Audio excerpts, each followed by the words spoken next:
जय श्री कृष्ण। राधे राधे। ओम नमः शिवाय। प्रेम से बोलिए गौरी पुत्र गणेश भगवान की जय हो। प्रिय भक्तजनों, आज की कथा में आप सुनेंगे पापा कुंशा एकादशी की व्रत कथा, एकादशी माता की कथा। और आज के दिन तुलसी माता की कथा को भी जरूर सुनना चाहिए, तो वह भी हम सुनेंगे और साथ में आरती भी। तो आप प्रिय भक्तजनों, इस कथा को पूरा अवश्य सुनिए। अश्विन मास के शुक्ल पक्ष की एकादशी को पापा कुंशा एकादशी के नाम से जाना जाता है।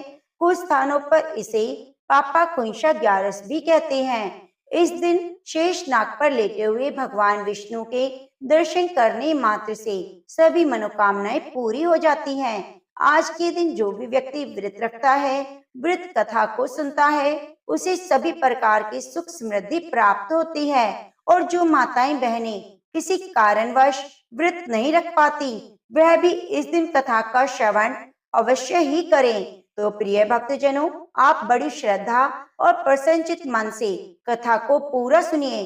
शुरू करने से पहले आप सभी से निवेदन है, कथा को लाइक करके कमेंट बॉक्स में जय श्री हरि विष्णु, जय श्री कृष्ण, राधे राधे जरूर लिखिए।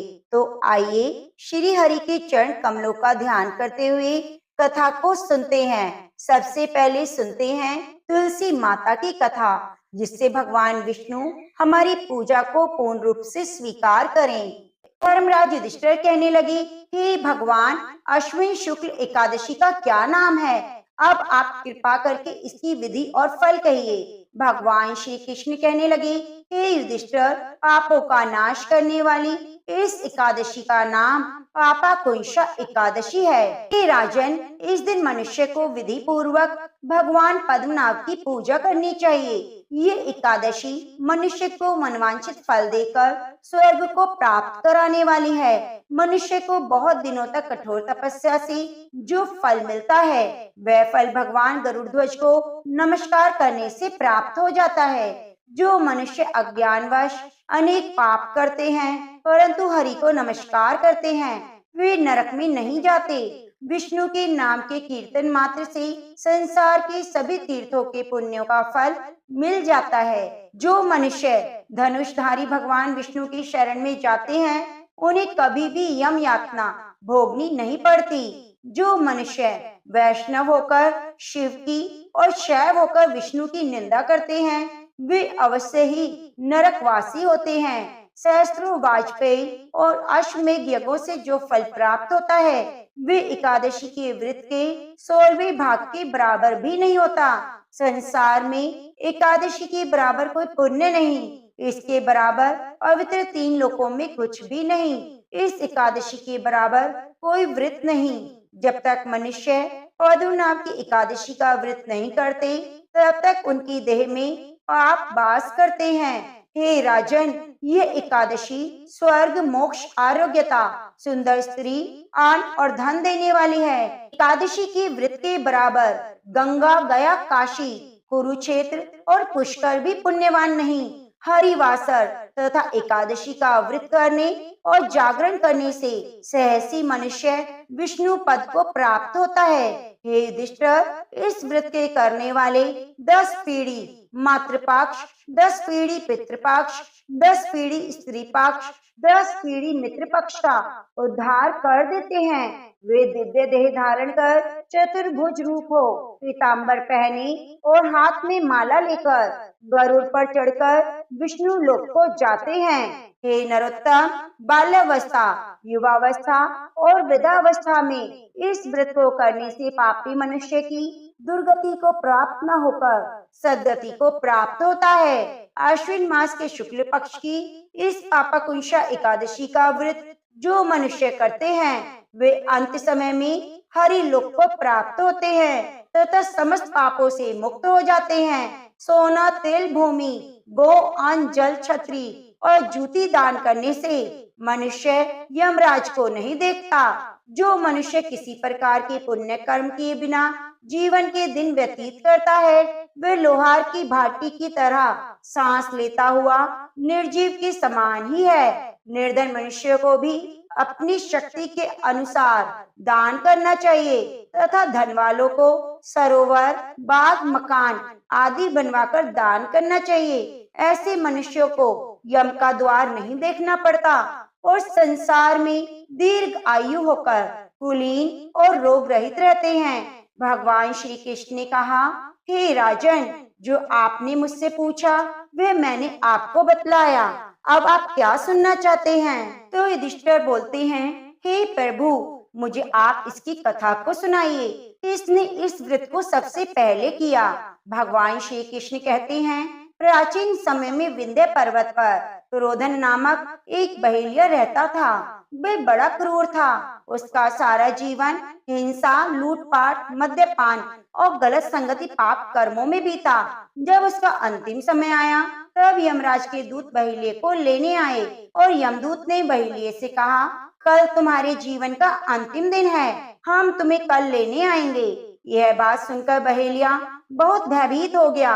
महर्षि अंगिरा के आश्रम में पहुंचा और महर्षि अंगिरा के चरणों में गिरकर प्रार्थना करने लगा, हे ऋषिवर, मैंने जीवन भर पाप कर्म किए हैं, कृपया मुझे कोई ऐसा उपाय बताएं जिससे मेरे सारे पाप मिट जाएं और मोक्ष की प्राप्ति हो जाए।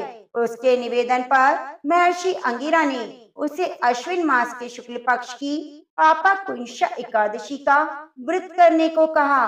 महर्षि अंगिरा के कहे अनुसार उस बहेलिये ने यह व्रत किया और किए गए सारे पापों से छुटकारा पा लिया।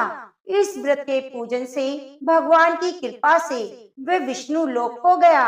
जब यमराज के दूतों ने यह चमत्कार देखा तो बहेलिये को बिना लिए ही यमलोक वापिस चले गए। भगवान कहने लगे, हे युधिष्ठिर, सतयुग में मुर नामक एक दैत्य उत्पन्न हुआ। वह बड़ा बलवान, भयानक था। उस प्रचंड दैत्य ने इंद्र, आदित्य, वसु, वासु, अग्नि आदि सभी देवताओं को पराजित करके भगा दिया।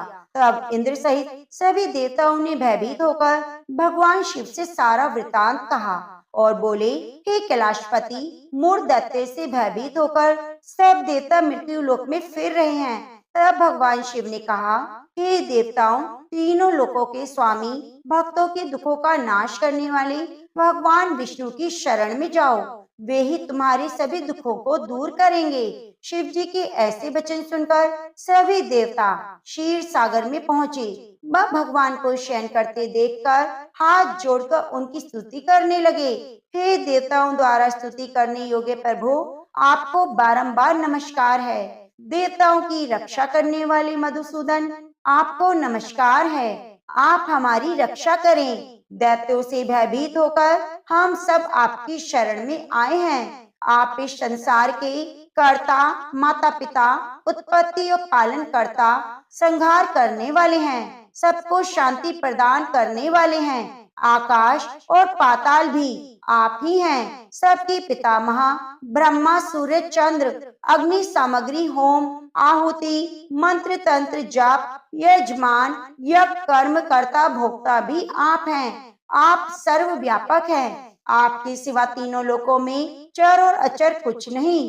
हे भगवान, दैत्यों ने हमको जीतकर स्वर्ग से भ्रष्ट कर दिया है और हम सब देवता इधर उधर भागे भागे फिर रहे हैं। आप उन दैत्यों से हमारी रक्षा करें। इंद्र के ऐसे वचन सुनकर भगवान विष्णु कहने लगे, हे इंद्र, ऐसे मायावी दैत्य कौन है जिसने सब देवताओं को जीत लिया है? उसका नाम क्या है? उसमें कितना बल है?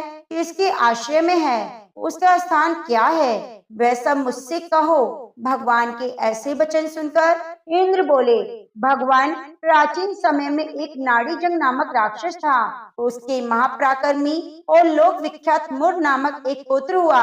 उसकी चंद्रावती नाम की नगरी है। उसी ने देवताओं को स्वर्ग से निकालकर वहाँ अपना अधिकार जमा लिया है। उसने इंद्र, अग्नि, वरुण, यम, वायु, ईश, चंद्रमा, नेतृत्व आदि सबके स्थान पर अधिकार कर लिया है। सूर्य बनकर स्वयं ही प्रकाश करता है, स्वयं ही मेघ बन बैठा है, सबसे अजय है। हे असुर निकंदन, उस दुष्ट को मारकर देवताओं को अजय बनाइए। यह वचन सुनकर भगवान ने कहा, हे देवताओं, मैं शीघ्र ही संहार करूंगा, तुम चंद्रावती नगरी जाओ। इस प्रकार कहकर भगवान सहित सभी देवताओं ने चंद्रावती नगरी की ओर प्रस्थान किया।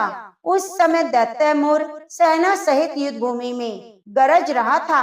उसकी भयानक गर्जना सुनकर सभी देवता भय के मारे चारों दिशाओं में भागने लगे।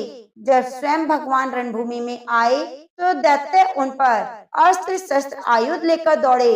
भगवान ने उन्हें सर्प के समान अपने बाणों से बींध डाला। बहुत से दैत्य मारे गए, केवल मुर बचा रहा। वह अविचल भाव से भगवान के साथ युद्ध करता रहा। भगवान जो भी तीक्ष्ण बाण चलाते वह उसके लिए पुष्प सिद्ध होता। उसका शरीर छिन्न भिन्न हो गया, किंतु वह लगातार युद्ध करता रहा। दोनों के बीच मल युद्ध हुआ।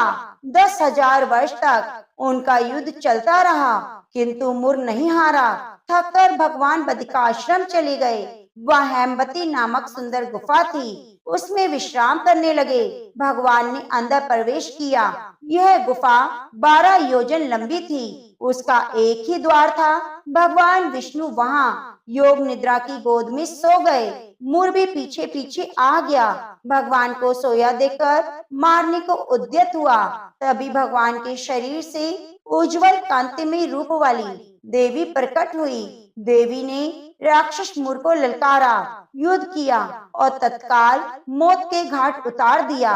श्री हरि जब योग निद्रा की गोद से उठे तो सब बातों को जानकर उस देवी से कहा, आपका जन्म एकादशी के दिन हुआ है, इसलिए आप मुझे सबसे अधिक प्रिय होंगी और आपकी कथा को जो भी सुनेगा, व्रत करेगा, वह मुझे ही प्राप्त करेगा। आपका नाम उत्पन्न एकादशी होगा। आपके भक्त जो होंगे वही मेरे भक्त होंगे। तो प्रेम से बोलिए, कृष्ण कन्हैया बंसी वाले की जय हो। हरे कृष्णा। अब बड़े ही प्रेम से मनोकामनाओं को पूरी करने वाली कथा को सुनते हैं। इस कथा को पूरा अवश्य सुनिए। एक भागवत कथावाचक ब्राह्मण गांव में कथा बाच रहे थे। उस दिन उन्होंने नंदलाल कन्हैया के सौंदर्य, उनके आभूषणों का बड़ा ही मनमोहक वर्णन किया। उधर से गुजरता हुआ एक चोर भी कथा सुनने बैठ गया। उसने जब आभूषणों के बारे में सुना तो उसे लालच आ गया। उस दिन की कथा समाप्त होने पर पंडित जी को खूब दक्षिणा मिली, जिसे गठरी बनाकर वह उसे लेकर चल दिए। जरा सुनसान में पहुँचे तो चोर सामने आ गया। उसने पंडित जी से पूछा, ये श्याम मनोहर कृष्ण कहाँ रहते हैं? मुझे उनके घर से गहने चुराने हैं, पता बताओ। पंडित जी डर गए। उन्हें अपने सामान का भय हुआ।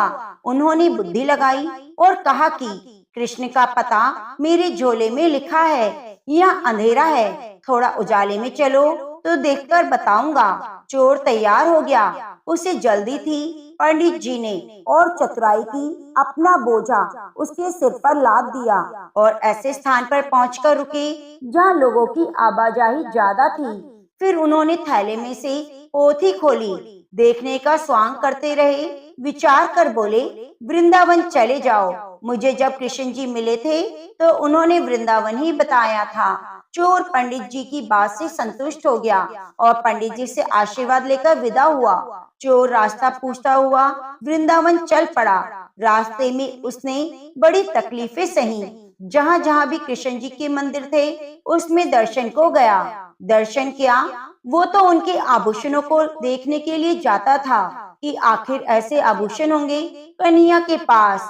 आभूषण निहारने में उसे इतने मंदिरों की भगवान की छवि देख ली कि उसकी खुली आंखों में भी प्रभु नजर आते रहते। रात को मंदिरों में ठहर जाता और वही कुछ प्रसाद खा लेता। माखन चोर भगवान आभूषण चोर पर रीझ गए। चोर के मन में भी प्रभु के आभूषणों के प्रति कामना बढ़ती चली गई। गोपाल उसे जगह जगह दर्शन देते, तरह तरह के आभूषणों से सजे बालकों के रूप में, लेकिन वह उन्हें नहीं लेता तो उसे असली गोपाल के आभूषण चाहिए थे। चोर परेशान कि कब कन्हैया के धाम पहुंचूं और कन्हैया परेशान कि वह इतनी दूर क्यों जा रहा है, जब मैं राह में ही उसे सारे आभूषण दे रहा हूँ। भगवान को भक्त से प्रेम हुआ तो भक्त के मन में बसा चोरी का भाव अनुराग में बदल गया। चोर गोकुल पहुंच गया। एक स्थान पर नदी किनारे भगवान ने उसे गाय चराते उसी रूप में दर्शन दिए जो उसने मंदिरों में देखी थी। जितनी छवि देखी थी सारी एक एक करके दिखा दी। आभूषणों के साथ चोर उनके पैरों में गिर पड़ा।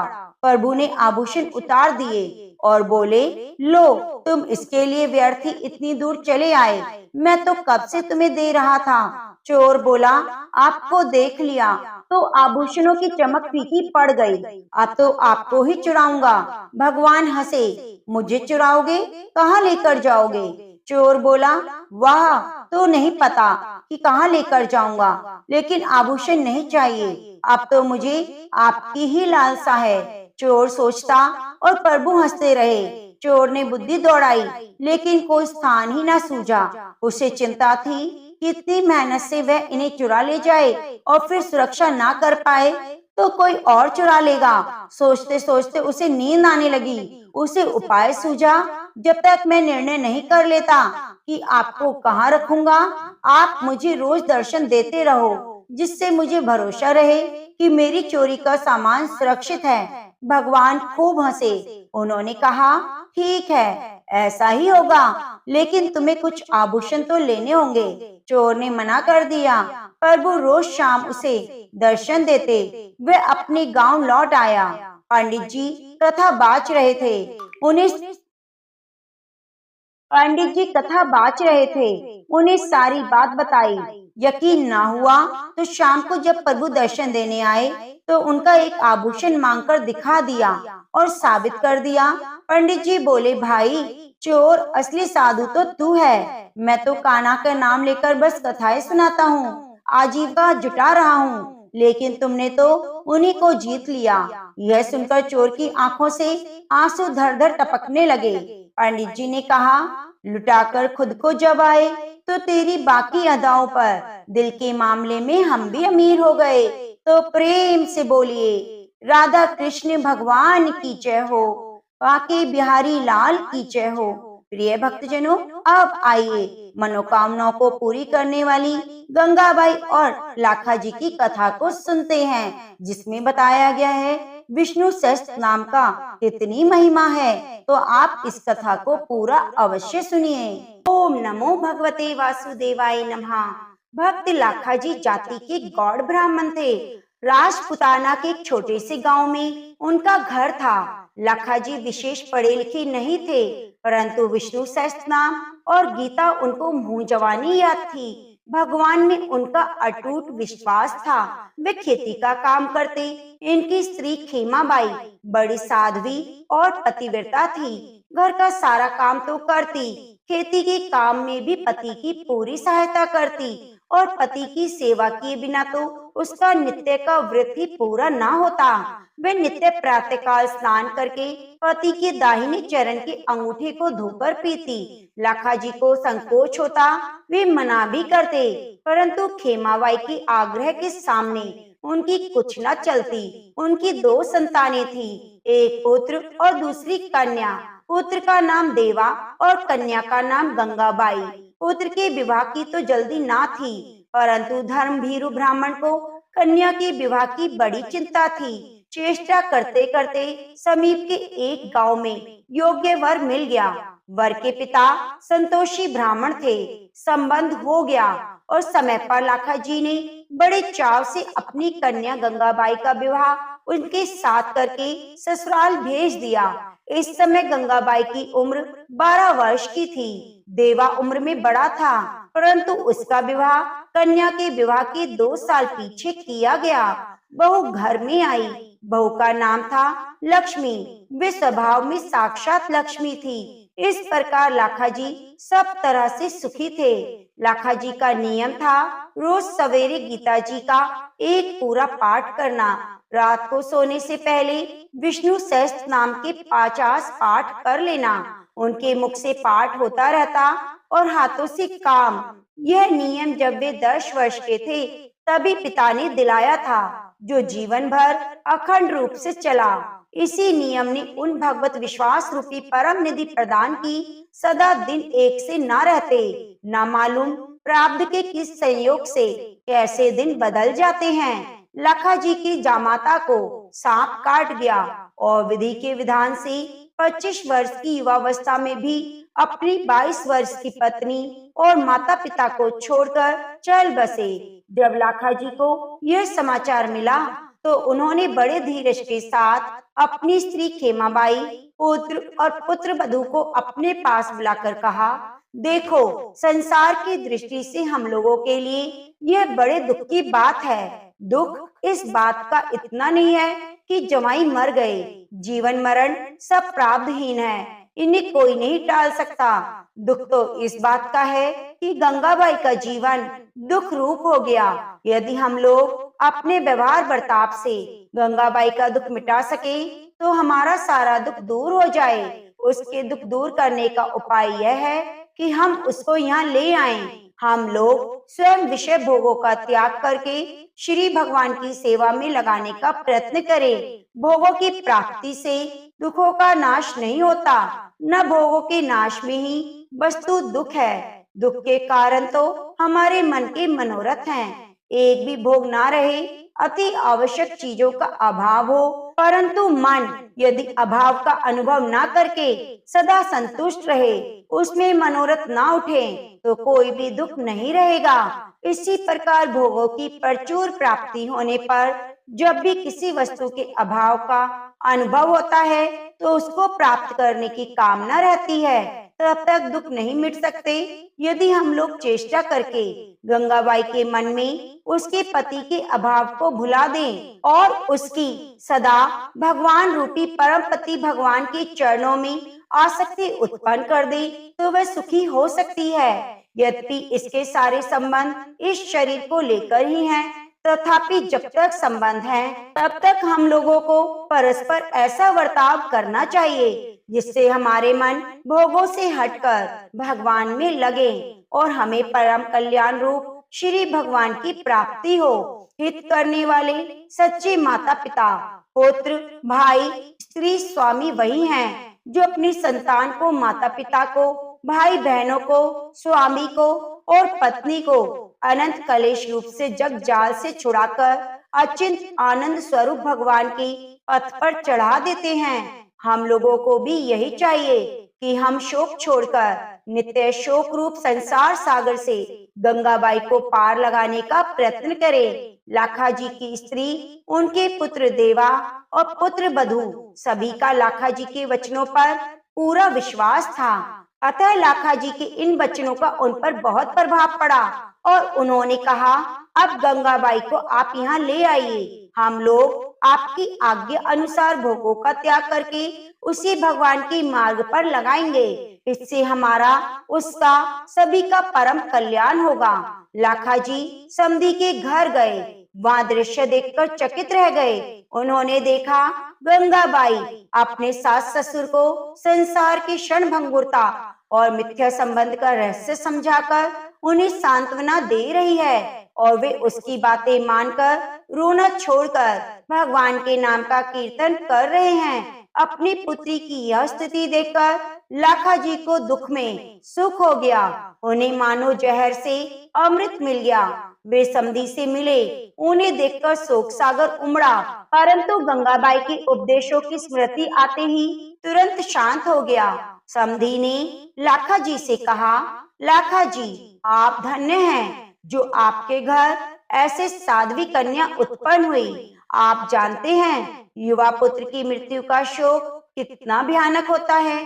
स्त्री के लिए तो पति का वियोग सर्वथा असहनीय होता है, परंतु धन्य है आपकी पुत्री जिसने विवेक के द्वारा स्वयं तो पति वियोग का दुख सहा ही हम लोगों को भी ऐसा उपदेश दिया कि हमारा दारुण दुख शोक दूर हो गया। हम समझ गए जगत के यह सारे संबंध आरोपित हैं। जैसे किसी खेल में अलग अलग स्वांग धरकर लोग आते हैं और अपना अपना खेल पूरा करके चले जाते हैं, वैसे ही संसार रूपी खेल में हम लोग आते हैं, संबंध जोड़ते हैं और खेल पूरा करके चले जाते हैं। यहाँ कोई किसी का पुत्र पिता नहीं, एकमात्र परमात्मा ही सबकी परमात्मा पिता हैं। हम सबको उनकी आराधना करनी चाहिए। आप आ गए हैं, अपनी साध्वी कन्या को अपने घर ले जाइए। हम दोनों स्त्री पुरुष पुष्कर जी जाकर भगवत भजन में अपना शेष जीवन बिताना चाहते हैं। आपकी पुत्री हमारे साथ जाने का आग्रह करती है,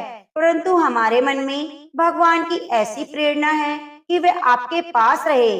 हाँ, इतना हम जरूर चाहते हैं कि ये सद्भावना से हमारा कल्याण करती रहे। आप जाइए, हम लोग बड़े कृतज्ञ हैं, क्योंकि आपकी पुत्री नहीं हमारी आंखें खोली हैं और हमें वैराग्य विवेक का परम धन देकर भगवान के चरणों की भक्ति प्रदान की है। लाखा जी समधी के वचन सुनकर अचरज में डूब गए और उन्हें विवेक वैराग्य इनके सामने भीका जान पड़ा। वे जमाता की मृत्यु के शोक को भूल गए और अपनी पुत्री और समधी समधन को जैसी स्थिति प्राप्त कराना चाहते थे, उससे भी कहीं अधिक उनकी ऊंची स्थिति देखकर उन्हें बड़ा आनंद हुआ। उन्होंने समधी समधन को हर्ष के साथ पुष्कर जी भेज दिया। उनके निर्वाह के लिए घर में जो कुछ भी था वे सब बेचकर नगद रुपए उन्हें दे दिए। गंगाबाई को साथ लेकर घर की ओर प्रस्थान किया। गंगाबाई से लाखा जी ने पूछा, बेटी तेरी ऐसी अनोखी हालत देखकर मैं अचरज में डूब रहा हूँ। मैं तरह तरह के विचार करता आया था कि तुझे कैसे समझाकर धीरज बंधाऊंगा, परंतु तेरी स्थिति देखकर तो मैं चकित हो गया। बता बेटी, तुझे ऐसा ज्ञान कहाँ से मिला और कैसे प्राप्त हुआ? गंगाबाई ने कहा, पिताजी यह सब आपकी भक्ति और भजन का प्रताप है। आप रोज जो पूरी गीता और विष्णु सहस्त्र नाम के 50 पाठ करते हैं, उन्हीं के प्रताप से भगवान में मुझे इतना विश्वास हुआ। उन्हीं के प्रताप से भगवान ने मुझको विश्वास प्रदान किया और अपनी कृपा के दर्शन कराए।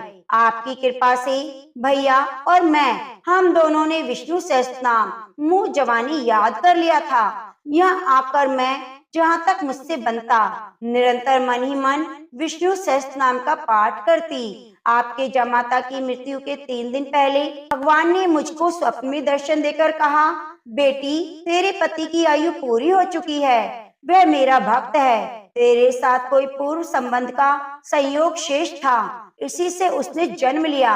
अब इसे 3 दिन बाद सांप डस देगा। उस समय तू मेरा सहस्त्र नाम गीता सुनाती रहना। ऐसा करने से इसका कल्याण हो जाएगा और मेरे धाम को प्राप्त होगा। मैं तुझे वरदान देता हूँ, तुझे शोक नहीं होगा, तुझे सच्चा वैराग्य और ज्ञान प्राप्त होगा। तेरे उपदेश से तेरे सास ससुर भी कल्याण पथ के पथिक होकर अंत में मुझको प्राप्त करेंगे। तू जीवन भर मेरी भक्ति करती हुई अपने माता पिता भाई भौजाई के साथ मेरे परम धाम को प्राप्त होगी। पिताजी इतना कहकर भगवान अंतर ध्यान हो गए। मैं जाग पड़ी, मानो उसी समय से मुझे ज्ञान का प्रकाश मिल गया। शोक मोह से छूटकर पति के कल्याण में लग गई। मैंने व्रत धारण किया और रातों जागकर पति देवता को गीता सहस्त्र नाम सुनाती रही। तीसरे दिन पतिदेव स्नान करके तुलसी जी को जल दे रहे थे। मैं उनके पास खड़ी रही, सहस्त्र नाम का पाठ करती रही। वे भी भगवान का नाम लेते रहे। इसी समय अचानक एक काल सर्प ने उनके पैर को डस लिया और देखते ही देखते ब्रह्मांड फटकर उनके प्राण पखेरु उड़ गए। 3 श्वास में मैंने सुना उनके मुख से नारायण नाम निकला और कान में विष्णु सहस्त्र नाम के नामों का प्रवेश किया। उनकी आंखें खुल गई। मैंने देखा श्री भगवान चतुर्भुज रूप उनकी आंखों के सामने विराजित हैं। इतने में ही जोर की ध्वनि हुई, उनका कपाल फट गया। पिताजी, पति देव की मृत्यु ने मेरे मन में भगवत विश्वास का समुद्र लहरा दिया। अब मैं उसी में डूब रही हूँ। आप मेरी सहायता कीजिए, जिससे मैं सदा इसी में डूबी रहूं। आप लोग मेरा साथ तो देंगे।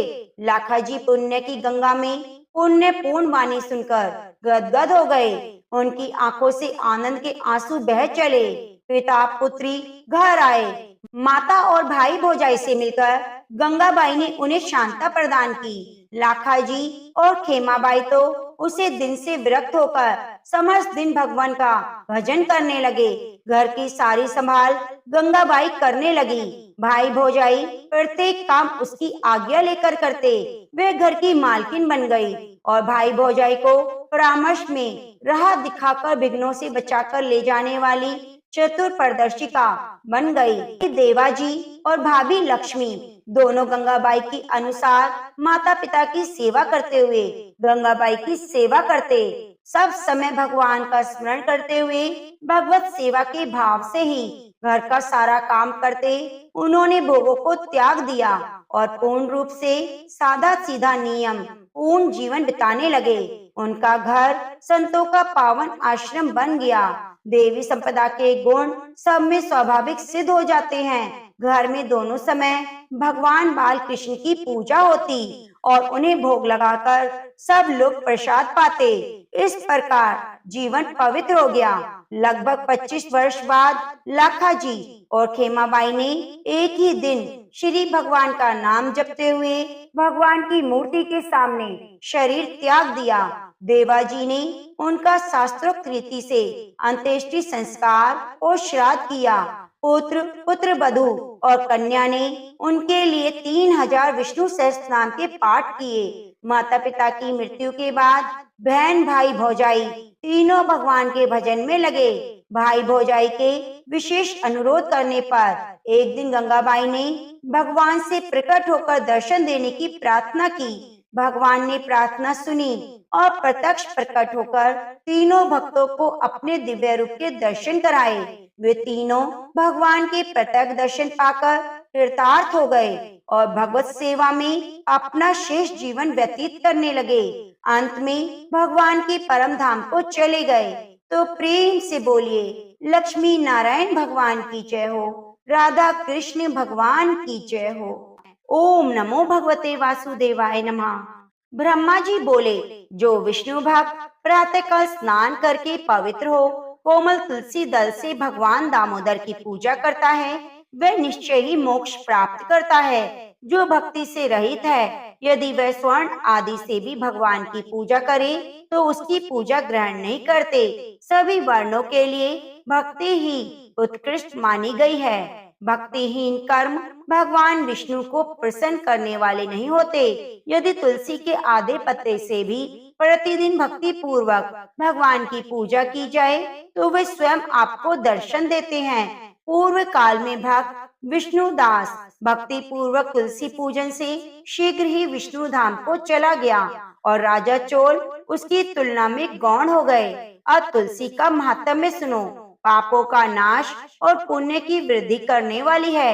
आपकी लगाई हुई तुलसी जितना ही अपने मूल का विस्तार करती है, उतने ही सहस्त्र युगों तक मनुष्य ब्रह्मलोक में प्रतिष्ठित होता है। यदि कोई तुलसी संयुक्त जल में स्नान करता है तो वह पापों से मुक्त होकर भगवान विष्णु के लोक में आनंद का अनुभव करता है। महामुनि जो लगाने के लिए तुलसी का संग्रह करता है और लगाकर तुलसी का वन तैयार करता है, वे उतने ही पाप मुक्त होकर ब्रह्म भाव को प्राप्त होता है। जिसके घर में तुलसी का बगीचा विद्यमान है, उसका वह घर तीर्थ के समान है। वहाँ यमराज के दूत नहीं आते। तुलसी वन से पापों का नष्ट करने वाला, पुण्य और अभिष्ट कामनाओं को देने वाला है। जो श्रेष्ठ मानव तुलसी का बगीचा लगाते हैं, यमराज को नहीं देखते। जो मनुष्य तुलसी काष्ठ संयुक्त गंध धारण करता है, उसको पाप उसके शरीर तक स्पर्श भी नहीं कर पाते। जहाँ तुलसी वन की छाया होती है, वहीं पितरों की तृप्ति के लिए श्राद्ध करना चाहिए। जिसके मुख में, कान में, मस्तक पर तुलसी का पत्ता दिखाई देता है, उसके ऊपर यमराज भी दृष्टि नहीं डाल सकते। फिर दूतों की तो बात ही क्या है। जो प्रतिदिन आदर पूर्वक तुलसी की महिमा सुनता है, वह सब पापों से मुक्त होकर ब्रह्मलोक को जाता है। पूर्व काल की बात है। कश्मीर देश में हरिमेधा और सुमेधा नामक 2 ब्राह्मण थे, जो भगवान विष्णु की भक्ति में संलग्न रहते थे। उनके हृदय में संपूर्ण प्राणियों के प्रति दया भाव थी। वे सब तत्वों का यथार्थ मर्म समझने वाले थे। किसी समय वे दोनों ब्राह्मण तीर्थ यात्रा के लिए चले जाते। किसी दुर्गम वन में वे परिश्रम से व्याकुल हो गए। वहाँ उन्होंने एक स्थान पर तुलसी का वन देखा। उसमें से सुमेधा ने तुलसी का महान वन देखकर उसकी परिक्रमा की और भक्ति पूर्वक प्रणाम किया।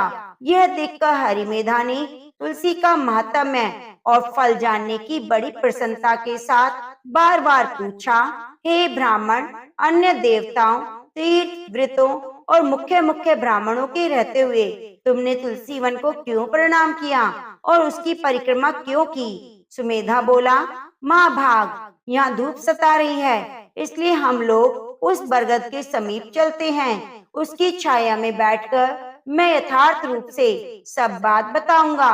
वह विश्राम करके सुमेधा ने हरिमेधा से कहा, विप्रवर, पूर्व काल में दुर्वासा के शाप से जब इंद्र का ऐश्वर्य छिन गया, उस समय ब्रह्मा आदि देवताओं और असुरों ने मिलकर क्षीर सागर का मंथन किया।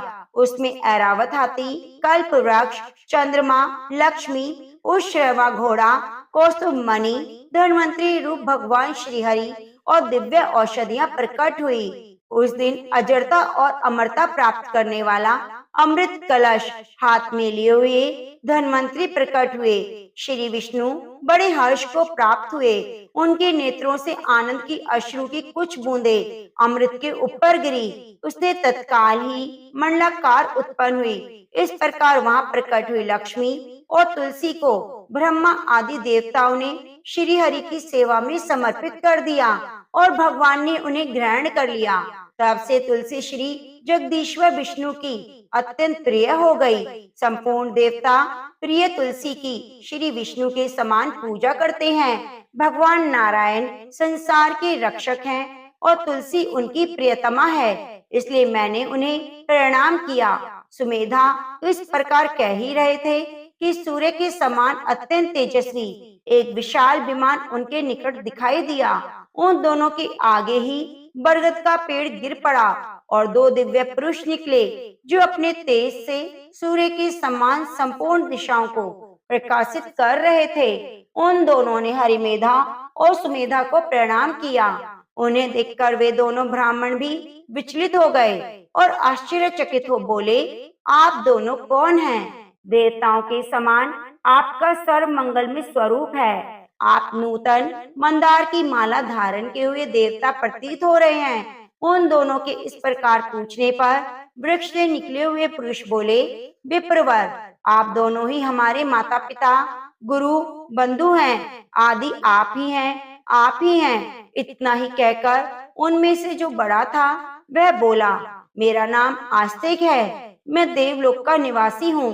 एक दिन मैं नंदन वन में एक पर्वत पर क्रीड़ा करने के लिए गया। वहाँ देवांगनाओं ने मेरे साथ इच्छा अनुसार विहार किया। उस समय युवतियों के मोती और बेला के हार तपस्या करते हुए लोमश मुनि के ऊपर गिर पड़े। वह देखकर मुनि को बड़ा क्रोध आया। उन्होंने सोचा, स्त्रियां तो परतंत्र हैं, यह सब उनका अपराध नहीं, यह दुराचारी आस्तिक ही शाप पाने योग्य है। ऐसा निश्चय करके उन्होंने मुझे शाप दे दिया। अरे तू ब्रह्म राक्षस होकर बरगद के वृक्ष पर निवास कर। मैंने विनय पूर्वक जब उन्हें प्रसन्न किया तो उन्होंने शाप से मुक्त होने की अवधि निश्चित की। जब तू किसी ब्राह्मण के मुख से भगवान विष्णु का नाम और तुलसी दल की महिमा को सुनेगा तब तत्काल मुझे मोक्ष प्राप्त करेगा। इस प्रकार मुनि का शाप पाकर मैं चिरकाल से अत्यंत दुखी हो इस बट वृक्ष पर निवास कर रहा था। आज देववश आप दोनों के दर्शन से मुझे निश्चय ही शाप से छुटकारा मिल गया। अब मेरे इस दूसरे साथी की कथा सुनिए। यह पहले एक श्रेष्ठ मुनि था और सदा गुरु की सेवा में लगा रहता।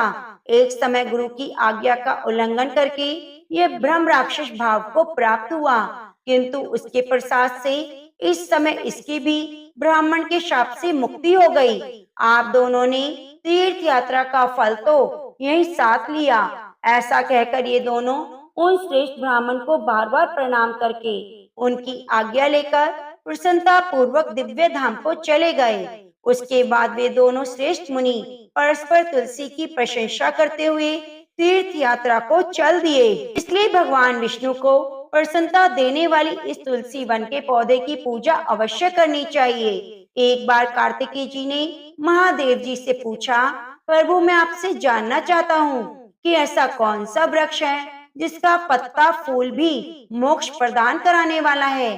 महादेव जी बोले, बेटा, सब प्रकार के पत्तों और पुष्प की अपेक्षा तुलसी ही श्रेष्ठ मानी गई है। वे परम मंगलमय, समस्त कामनाओं को पूर्ण करने वाली है। श्री विष्णु को अत्यंत प्रिय और वैष्णवी नाम धारण करने वाली है। संपूर्ण लोकों में शुभ और मोक्ष प्रदान कराने वाली है। भगवान श्री विष्णु ने पूर्व काल में संपूर्ण लोगों का हित करने के लिए तुलसी का वृक्ष रोपा था और तुलसी के पत्ते और पुष्प सब धर्मों में प्रतिष्ठित। जैसे भगवान श्री विष्णु को लक्ष्मी और मैं प्रिय हूँ, उसी प्रकार तुलसी देवी भी परम प्रिय है। हम तीन के सिवा कोई चौथा ऐसा नहीं जान पड़ता जो भगवान को इतना प्रिय हो। तुलसी दल के बिना दूसरे दूसरे फलों, फूलों, पत्तों, चंदन आदि के लेपों से भगवान विष्णु को संतोष नहीं मिलता, जितना तुलसी दल के द्वारा पूर्ण श्रद्धा के साथ भगवान विष्णु का पूजन किया है। उसने दान, होम, यज्ञ, व्रत आदि सभी पूर्ण किए हैं। तुलसी दल से भगवान की पूजा कर लेने पर कांति, सुख, भोग, सामग्री, श्रेष्ठ पत्नी, पुत्र, कन्या, धन, राज्य, आरोग्य, ज्ञान, विद्वान, वेद, वेदांत, शास्त्र, पुराण, तंत्र, संहिता सब कुछ तत्काल मिल जाता है। जैसे पुण्य शलीला गंगा मुक्ति प्रदान करने वाली है, उसी प्रकार यह तुलसी भी कल्याण करने वाली है। स्कंद पुराण में यदि मंजरी युक्त तुलसी पत्र से भगवान श्री विष्णु की पूजा की जाए तो उसके पुण्य फल का वर्णन करना असंभव है। जो तुलसी का वन है, वही भगवान विष्णु का सामीप्य है। वही ब्रह्मा और लक्ष्मी भी संपूर्ण देवताओं के साथ विराजमान हैं। इसलिए अपने निकटवर्ती स्थान में तुलसी देवी को रोपकर उनकी पूजा अवश्य करनी चाहिए। तुलसी के निकट जो स्तोत्र मंत्र आदि का जप किया जाता है, वह अनंत गुना फल देने वाला होता है। प्रेत, पिशाच, ब्रह्म, राक्षस, भूत, दैत्य आदि सब तुलसी के वृक्ष से दूर भागते हैं। ब्रह्म हत्या आदि पाप और खोटे विचार से उत्पन्न होने वाले रोग, ये सब तुलसी वृक्ष के समीप नष्ट हो जाते हैं। जिसने श्री भगवान की पूजा के लिए पृथ्वी पर तुलसी का बगीचा लगा दिया, उसने उत्तम दक्षिणा से युक्त 100 यज्ञों का विधिवत अनुष्ठान पूरा कर लिया। जो श्री भगवान की प्रतिमा और शालिग्राम शिला पर तुलसी दल को प्रसाद रूप में ग्रहण करता है, वह विष्णु की संयोजी हरि की पूजा करके उन्हें निवेदन किए हुए तुलसी दल को मस्तक पर धारण करता है, वह पाप शुद्ध होकर स्वर्ग लोक को प्राप्त होता है। कलयुग में तुलसी का पूजन, कीर्तन, ध्यान, रोपण, धारणा करने से वह पापों को जलाती है और मोक्ष को प्रदान कराती है। जो तुलसी के पूजन आदि का दूसरों को उपदेश देता है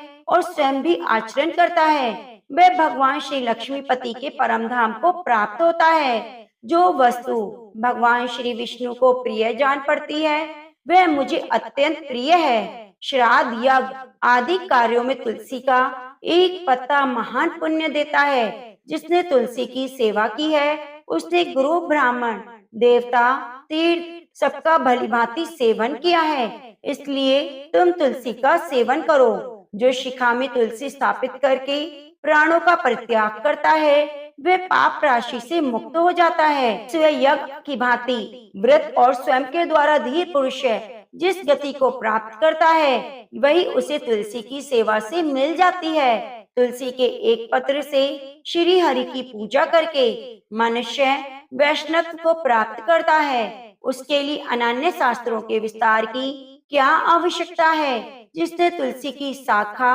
और कोमल पत्तियों से भगवान की पूजा की है, वह कभी माता का दूध नहीं पीता, का पुनर्जन्म नहीं होता। तुलसी दल के द्वारा प्रतिदिन श्री हरि की पूजा करके मनुष्य अपने सैकड़ों और हजारों पीढ़ियों को पवित्र कर देता है। यह मैंने तुमसे तुलसी के प्रधान प्रधान गुण बतलाए। संपूर्ण गुणों का वर्णन तो बहुत अधिक समय लगाने पर भी नहीं हो सकता।